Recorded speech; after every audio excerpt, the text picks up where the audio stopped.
అనుష్క ఏది? కాలేజ్కి వెళ్ళిందండి.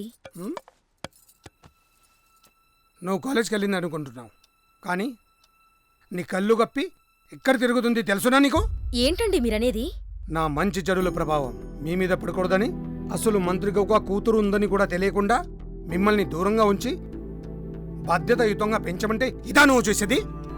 అది బరితెగించి ఎవరితోనో తిరుగుతుంటే కనీసం నాకు తెలియజేయవా?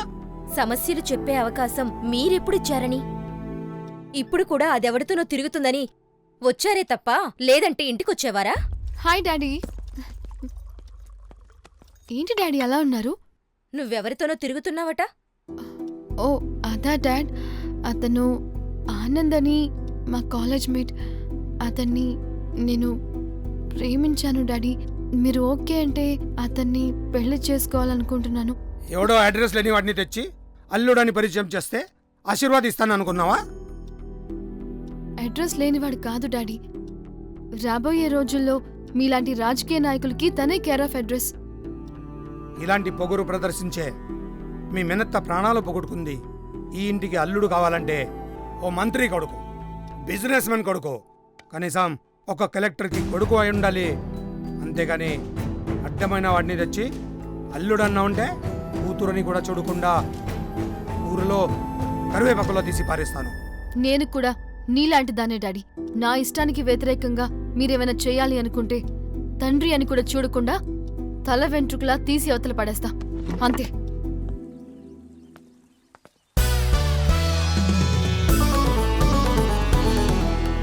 సార్, మేము టీవీ నుంచి వస్తున్నాం. సార్, మేమంతా చాలా ఉత్కంఠతతో మీ జవాబు కోసం ఎదురు చూస్తున్నాం. ప్రశ్నయకుండా జవాబంతా దేట్రా? అదే, ఈ ఊరి అమ్మవారి 50 సంవత్సరాల ఉత్సవాల్లో మీరేం కోరుకున్నారు? అది ఫలించిందా? అవును, ఫలించింది. ఈ ఊరు వదిలేసి విదేశాలకు వెళ్ళిపోయిన వాళ్ళందరూ తిరిగి ఈ ఊరొచ్చి స్థిరపడాలని కోరుకున్నాను. అమ్మవారి దయ వల్ల ఆ కోరిక నెరవేరింది. ఊరి కోరిక తీరిందంటున్నారు, కానీ మీ వ్యక్తిగత కోరిక ఏమైనా ఉందా? ఉంది. చూశారుగా, ఎప్పటినుంచో ఆనంద్ గారి మనసులో ఓ తీరని బలమైన కోరిక ఉందని, అది తనని ఎంతగానో వేధిస్తుందని, ఆ వేదనతో తనకు నిద్ర లేకుండా పోతుందంటున్నారు. ఇంతకీ ఆ కోరికేంటో ఆయన మాటల్లోనే విందాం. చెప్పండి ఆనంద్ గారు, ఆ తీరని కోరికేంటి? మా అభిమాన వ్యక్తులకు విగ్రహాలు కట్టాలనుకుంటున్నాం. Wow, mind blowing news Rambabu గారు. ఈ యువకులిద్దరూ తమ అభిమాన నటులైన నయనతార, అనుష్క విగ్రహాలని ₹1,00,00,000 ఖర్చైనా సరే కట్టి తీరుతామంటున్నారు. మరి సార్, ఒక్క నిమిషం. ఆనంద్, సంతోష్లు సినీతారల విగ్రహాలు కట్టాలనుకుంటున్నారు. మళ్లీ వాళ్లలో ఈ మార్పుకి కారణమేమనుకుంటున్నారు? సింత సచ్చిన పులుపు పోలేదనేసి ఈ కాలం కుర్రవాళ్ళు కదమ్మా, వాళ్ళ కోరికలు వాళ్ళకొంతాయి. చూశారుగా, ఊరందరూ ఒకే మాటపై కట్టుబడున్నారు. సినీతారల విగ్రహాలు కట్టే తీరాలంటున్నారు. ఏం జరుగుతుందో వేచి చూద్దాం. కెమెరామెన్ రాంబాబుతో రంభా. సార్, సత్యవరం ప్రజలు స్మార్ట్ విలేజ్ అవార్డుని తిరస్కరించారట. వాళ్ళకేమి పోయగలమా? వాళ్ళు స్వయం కృషితో ఊరికి కావాల్సిన వసతులన్నీ సమకూర్చుకున్నారట సార్. అయినా మన ప్రభుత్వం ప్రమేయం లేకుండా ఊరిని ఎలా అభివృద్ధి చేశారు? ఆ ఊర్లో ఒక ముసలావిడకు 50 ఎకరాల పొలం ఉందంట సార్. దాన్ని పండించి ఊరిని డెవలప్ చేసుకున్నారట. అదన్నమాట వాళ్ళ బల్పుకి కారణం. ఏమయ్యా సార్, నువ్వు ఫ్యాక్టరీ కోసం భూమి కావాలన్నావు కదా? అవును సార్. ఫైల్ రెడీ చేయి, లాగేసుకుందాం. అలాగే సార్. కూర్చో. సార్, అవి ప్రస్తుతం 3 పంటలు పండే పచ్చని పొలాలు సార్. వాటి జోలికెళ్తే ప్రజలు తిరగబడతారు.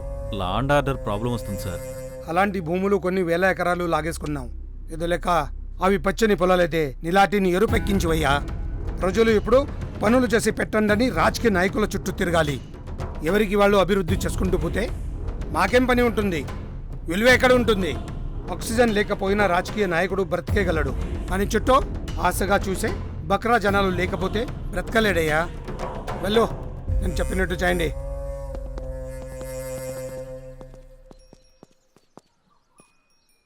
విగ్రహాల గురించి తెలిసి ఏమైనా ఫీల్ అయ్యి ఉంటారా? పద వెళ్ళి చూద్దాం. పద. అంతా బాగుందనుకునేసరికి మళ్ళీ ఎలాంటి సమస్య ఏటి వచ్చి పడింది? దీని గురించి ఎలాగైనా మనం మీకు ఇష్టం లేకపోతే విగ్రహాలు కట్టడం మానేస్తాం. ఎరా? అవును, మానేస్తాం. మీ సరదాలకు మేము వ్యతిరేకం కాదురా, కానీ సమస్య ఏంటంటే ఇప్పుడే అమ్మారావు గారు వచ్చి ఏ పొలం అయితే ఊరి ప్రతిష్టను పతాక స్థాయికి తీసుకెళ్లిందో ఆ పొలాన్నే ఫ్యాక్టరీ కోసం సర్వే చేయమన్నారట మంత్రి గారు. దానికోసమైతే మీరు అంతలా ఆలోచించకండి. ముందుగా మేము వెళ్ళి మంత్రి గారిని కలిసి వస్తాం. కాకపోతే మా కలేజా ఏటో చూపిస్తాం. మీరంతా నిశ్చింతగా ఉండండి.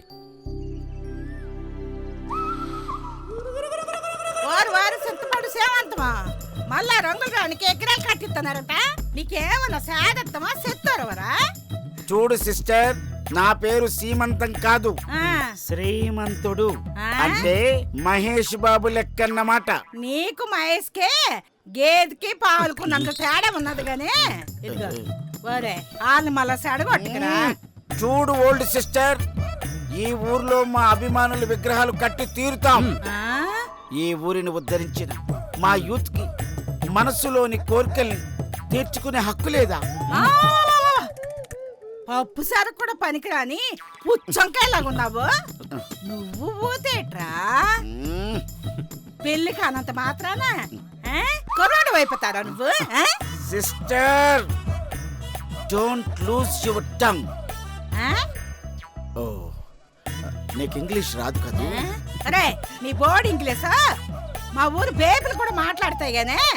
ఇదిగో ఇంగ్లీష్ పిస్సులు ఒకటి అడుగుతాను, దాని అర్థం ఏంటి చెప్పరా? నేను ఓడితే 50,000 ఇస్తా, నువ్వు ఓడితే 5,000 ఇస్తావా? Come on ask me. లక్ష్యంతో పని మొద్దు సార్, దాని లాజికల్తో పడగొట్టేస్తుంది.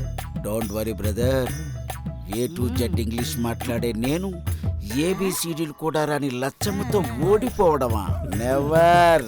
అయితే ఇండ్రా, మనుషులు కలిస్తే మామిడి పండు, ఇది 5 అక్షరాలు ఇంగ్లీష్ పదం, అదేంటి చెప్పిరా? అంటే మనిషి కలిస్తే మామిడి పండ. What is that? ఒరే తింగడి సచ్చినోడా, పెసుల్లోనే జవాబు ఉంటే పీక్ సత్తనట మీరు. ఆ? ఒరే మనిషికి ఇంగ్లీష్ లేట్ అంటారా? మ్యాన్ వెళ్ళడానికి ఏంటి అంటారు? గో.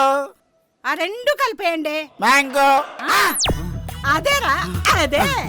ఇది అప్పుడు నా కూతురు పెళ్లి మామిడి పండులాగా ఉన్నాను, నాకు తెలియలేదండి మామిడి పండు గురించి. సరేనమ్మా, ఓడిపోయాను. ఇదిగో అమ్మా, నా పాదాలకు మీ నమస్కారం. తొందరగా వెళ్ళిపోండి ఇక్కడి నుంచి. రే, ఇక్కడే ఉంటే మొత్తం అంతా దోచేసుకుంటది. పదండి పదండి. రండి. సార్ వదలండి సార్, మినిస్టర్ గారిని కలవాలి. మినిస్టర్ గారిని కలవాలి. నేను మినిస్టర్ గారిని కలవాలి. వదలండి సార్, మినిస్టర్ గారిని కలవాలి. సార్ సత్యవరం నుంచి కొంతమంది కుర్రాలు మిమ్మల్ని కలవడానికి వచ్చారు సార్. మమ్మల్ని వెళ్ళనివ్వండి సార్, మినిస్టర్ గారిని కలవాలి. వదలండి. నేను మినిస్టర్ గారిని కలవాలి. నా కూతుర్ని ప్రేమిస్తుంది వీడే కదా. ఏయ్, వాడొకడిని లోపలికి పంపేయండి.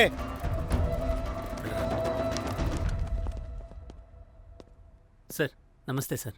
నమస్తే, ఏంటి మీ సమస్య? మాది సత్యవరం గ్రామం సార్. మీరు ఫ్యాక్టరీ కోసం సర్వే చేస్తున్న భూమి మా ఊరందరికీ పట్టెడన్నం పెడుతుంది సార్. దయచేసి దాన్ని తీసుకోకండి సార్, ప్లీజ్. మనమంతగా ప్రేమించింది దూరమైతే బాధ ఎలా ఉంటుందో తెలిసిందిగా. నీకంటే ఎక్కువగా ప్రేమించిన దాన్ని నా నుండి దూరం చేయాలనుకుంటున్నావే, నేనెంత బాధపడాలి? మీరేటంటారో నాకు అర్థం కావట్లేదు సార్. అనుష్క నా కూతురు. అనుష్క ఏను కూతురా? కొనకుండా తిరగా వచ్చిన భూమి మీదే మీకంత ప్రేమ ఉంటే, కని పెంచిన నా కూతురు మీద నాకింత ప్రేమ ఉండాలి. ఇప్పుడు నీకంతా అర్థమైంది అనుకుంటా. నీకు ఆ భూమి కావాలంటే చెప్పు, ఆ ఫైల్ని ఆపుతా. ఒకవేళ నా కూతురు కావాలంటే మాత్రం పొలం ఫ్యాక్టరీగా మారిపోతుంది. నీకు 5 నిమిషాలు టైం ఇస్తున్నా. పొలం కోరుకుంటావో ప్రేమను గెలిపించుకుంటావో ఇదే చాయిస్. అర నిమిషం కూడా అక్కర్లేదు సార్. ఈ క్షణం నుండి మీ కూతురు వైపు కన్నెత్తి కూడా చూడను. మీరు కూడా ఆ పొలం వైపు పొరపాటును కూడా రాకండి సార్. అంటే 50 ఎకరాల పొలం కోసం నా కూతుర్ని వదిలేస్తావా? ముమ్మాటికి వదిలేస్తాను. ప్రేమ కన్నా ఆ భూమే నాకు అవసరం. ఛీ, ఇంత వెదవనుకోలేదు. ఓ ఊరుకమ్మా, చూసావుగా వాడి రియల్ క్యారెక్టర్. డబ్బున్న అమ్మాయిని ప్రేమ పేరుతో పెళ్లాడిస్తే దర్జాగా బతికేయవచ్చు అనుకుంటున్నాడు డబ్బోటానప్పుడు. అవునిలే, 50 ఎకరాలు ఇచ్చి వాడిని వదిలించుకున్నాం. వద్దు డాడీ, వాడికి 50 ఎకరాల భూమి కాదు, 5 సెంట్ల భూమి కూడా ఇవ్వనక్కర్లేదు. ఎందుకంటే దాన్ని నేనే వదిలేస్తున్నా. వేడి చల్లారక ముందే పెళ్లి భాష ముగిపోవాలి.